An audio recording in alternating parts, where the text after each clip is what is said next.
Welcome back, guys. Today we're going to look at pots of money and how we can use these in real estate transactions. So, when we're talking about pots of money, what we mean by that is different types of main funds in the transaction. There's some main and minor ones that we're going to go over, and how we can move these around, use them in different things, change them, talk about gift funds a little bit, just different things you can think about for your clients as you're going into a contract and starting to look at it. One of the main pot of money is the down payment. So what this is, it's based on the loan type, of course. Like for example, FHA is usually 3.5% down. Conventional is minimum of 5% down. VA, USA have zero down. So it's based on the loan type. So you can get this money from grants, which is down payment assistance. You can get direct funds, which means you just pay it yourself out of money you have saved, or you can use gift funds. So you have family that wants to help you. Sometimes they consider the down payment assistance, these DPA programs, as gift funds as well. There's many different types you can use it for. If there's a special program available for like teachers and firefighters and first responders, those are also down payment programs. So you want to check with whoever your lender is and see what kind of programs you have that you can use to make this work. Another big pot is the closing costs. These are some of the two big ones, okay? So the closing costs can also be from grants again. So if you have, say you're buying, I don't know, a $200,000 home or $300,000 home, we'll keep it easy at 200,000, and you need 3.5% down, that would be $7,000. Now, usually most closing costs are 3%. So that would be 6,000 as well, because 3% times 2, 3 times 2 is 6. That puts you at 6,000. So then you got to think, okay, if I have 6,000 in closing and 7,000 down, that will put you right at 13,000. So you can also get up to a 4% grant, usually sometimes a 5. So out of that, so if you're buying a 200% down, you need 13,000, right? But let's say you get a 4% grant, that's now 8,000. So if you get 8,000 to help you now in a grant, you only have to come up with 5,000 out of your own pocket. Now, of course, the grants, we'll talk about those a little bit. Those cost money, which means you pay higher interest sometimes. A lot of times they're set by the state, so you have to just pick what your lender ever again can be used back. Another good thing you can do with closing costs, some of them, depending on the type of loan, VA does this a lot, certain fees or certain amounts of closing costs and things like that can be paid right back into the loan. VA has a thing called the funding fee. We talked about that last time with the type of loans. Almost 99% of the time, that funding fee is just put right back into the loan. Now, sometimes this will increase your interest rate, so just keep track of that. You don't want to put too much back in the loan, you want to pay it. Okay, another thing is called the seller concessions. This is another big pot of money. So if I'm a buyer trying to buy a home, I can ask the seller to help cover some of my closing costs and some of the proceeds they're going to make. So this is what the seller's giving back to the buyer. Now, if you're a real estate agent and you're listening to this and you're not just buying or selling a home yourself, if the seller concessions are crazy, say an agent wants to get like 50,000 in seller concessions, you might want to have a talk with that other agent and say, why do they need it? Are they trying to do a rate buy down? Is their lender charging extra points because they don't have a broker lender, they just have a regular institution? Those are things that you might want to talk to them about and see why they would need that. Most seller concessions, say you're selling again a $200,000 home, if they're going to help you with the closing costs, maybe you'd offer 5 to 6,000 to help cover the closing costs so that you could put more money down for a down payment. Okay, so you got to watch and pay attention. If people ask all the amounts, and another thing, if you ask for 10,000 in seller concessions and the buyer says, yeah, I want 10,000, you say that's okay, and they only use 5, then the other 5 comes back to you. So the buyer needs to pay attention. Now they have it where the lender will probably, maybe in 2022, the lender will probably use it to buy more of the rate down to help that way. But there's different ways you can move those monies around. So the grant, of course, like we talked about, can cover the down payment or the closing cost. And then that seller concessions can also help cover if you need more down payment. So if I have a VA loan and I don't have a down payment, but I have closing costs, I can use that seller concession to cover the closing cost. Or if I have 10,000 saved and I want to use those for my closing costs, I can use that seller concession to help me put more for the down payment, and I can move my closing cost money to the down payment side, and then they will pick up the closing cost. So you can shift these pots of money. That's what we're talking about. They can move back and forth, and you can use them as needed. Earnest money is another one to look at. So earnest money, what that means in real estate, so just if you're not a real estate person, it shows that you're earnest or you're sure about buying this home. Now, officially, you don't have to have any earnest money to make the contract go through. You could have $1, you could have, anything like that. But of course, common sense is that you want to have some skin in the game if you're having someone buy your home to show that they're serious. If they only put $1 down and they walk away and they lose $1, that's not going to really keep them in the contract very well. So for most homes, a good rule of thumb roughly for if it's under 100,000, you can usually put 500 to 1,000 earnest. If it's between 100 and 200,000, you could put 1,000 to 1,500. And if it's over 200,000, you want to go with 1%. So that scenario we've been looking at, so if you have a home selling for 200,000 or you're trying to buy it, if you want to buy that home for 200,000, the earnest money would be $2,000, 1%. Okay. Now for VA, which is an interesting thing and some other loans as well, let's say I have no money down and then the seller is giving me 7,000 and I put 1,000 earnest. Again, in a $200,000 home, you would only have 6,000 in closing costs. So that extra 1,000 you would have left over. So that wouldn't be wasted. A VA person, a VA buyer, I should say, when they buy a home, they can get refunded whatever they put down for their earnest money. So if I put 1,000 down for earnest, and as we talked about in the other slide, we looked at my closing costs and my seller concessions, I end up having 1,000 over. I can come back to this earnest money and I can get that in my pocket. So at closing, I'll have a check in my pocket for $1,000 to use as needed. So people say, how can you tell people you can get paid to buy a house? That's how you can get paid to buy a house. So you can even, people say, hey, I'd love to buy a house. Say, you know what, let me get you paid. If you're a veteran, we can help you get paid to buy this house. And we can do that where they'll keep the money at closing if we can get them some seller concessions and we get their earnest money to be enough to cover what they put down for earnest.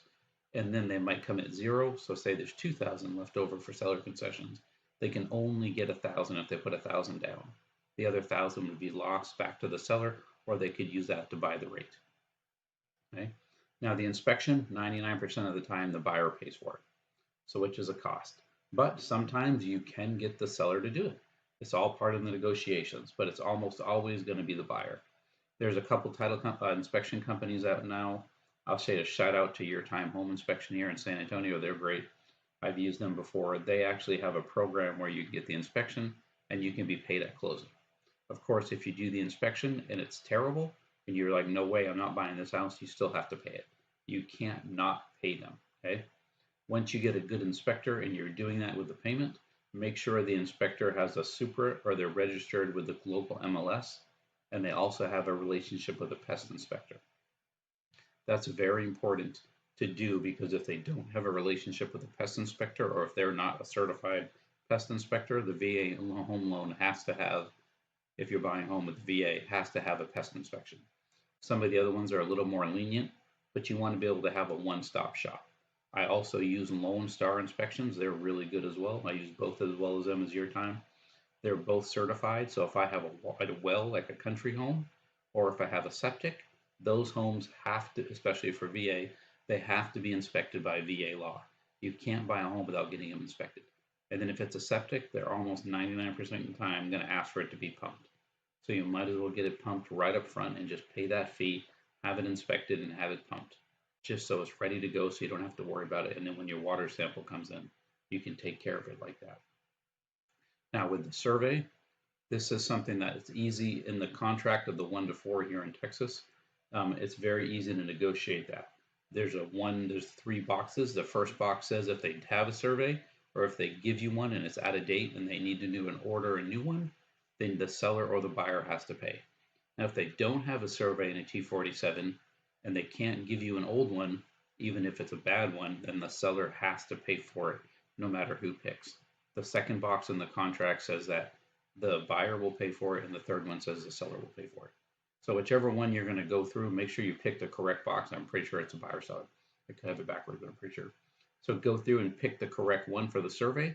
Again, this is $500 to $800, so it can save you some money. You can see where things could start adding up. The inspection usually costs anywhere from $400 to $800 as well, depending on the size of the home. Most inspections are around $450 to $500.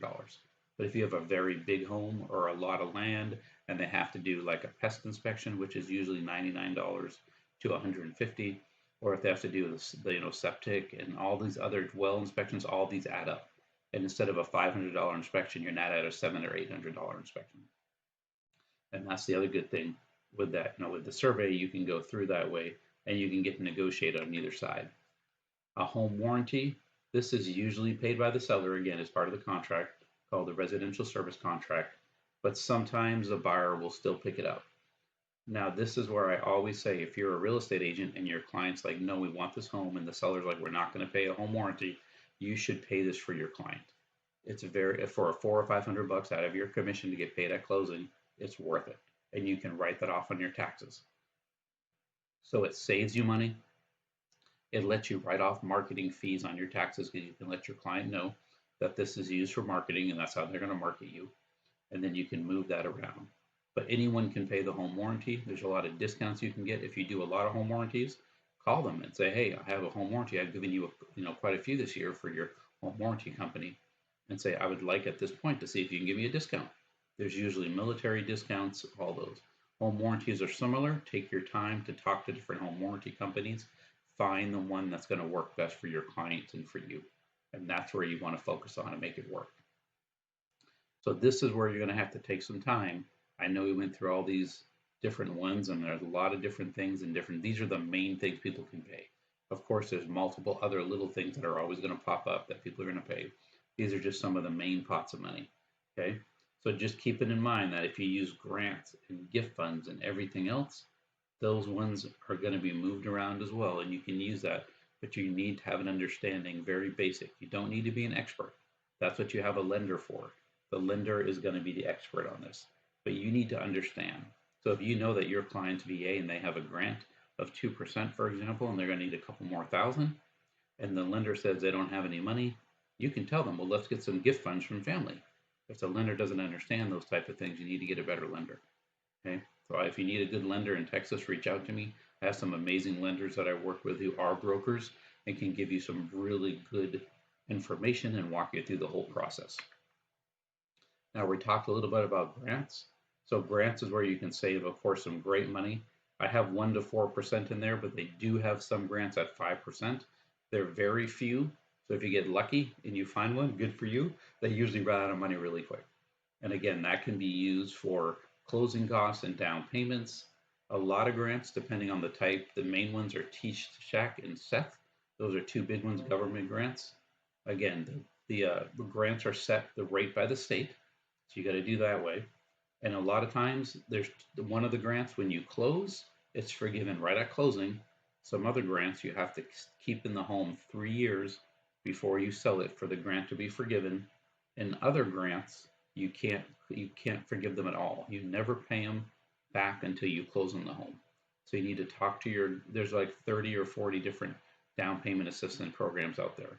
So you need to talk to your lender again. That's why it's important to have a broker, a lender who's a broker, not just an institution like a Wells Fargo or Chase or a bank or something, but one that can touch upon 180 different products, things like that.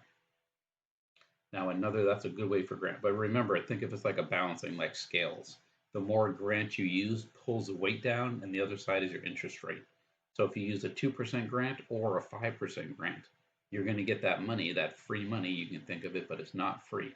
Anytime you use something, it does pull the scales down and raises the interest rate usually.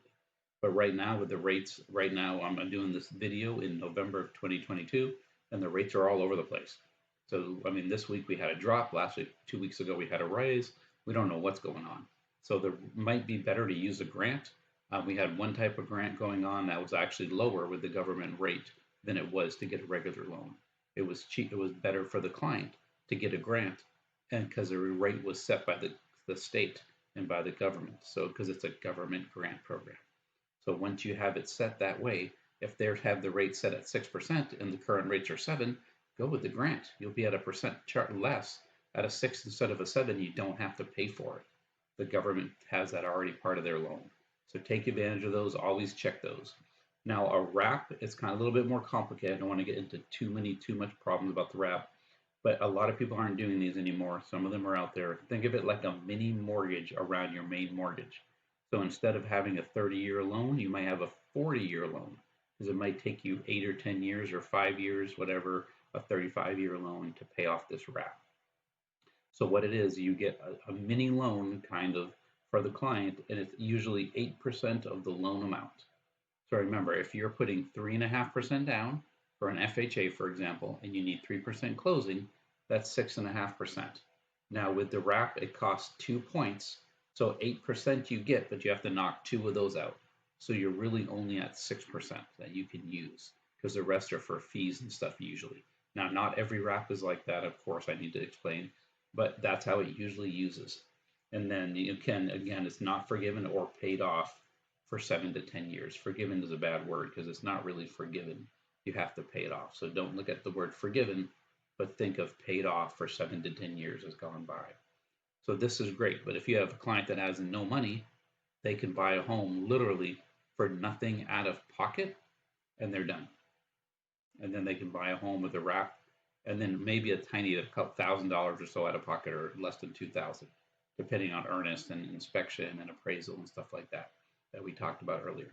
But all those are there and you can use that program. It's there to use it. Grants and wraps are great. Most people go with grants and most lenders don't do wraps. But if you talk to a broker again, they do have that program. And I've done a couple homes with it. And it was great that my client had no money and they were willing to pay a little bit longer on the mortgage. They could pay up and you could pay the wrap off earlier. So that if you have extra money, you can get that, pay the wrap off, make extra payments on it, and then you're good. But again, remember, the more you use, the higher your interest rate will go up. So you have to be careful that way when it goes through. And that's the whole presentation. I hope that makes sense. Please make sure you subscribe and like if you enjoyed it. And then at this point, if you have any questions, I'd love to take some comments and reach back to you.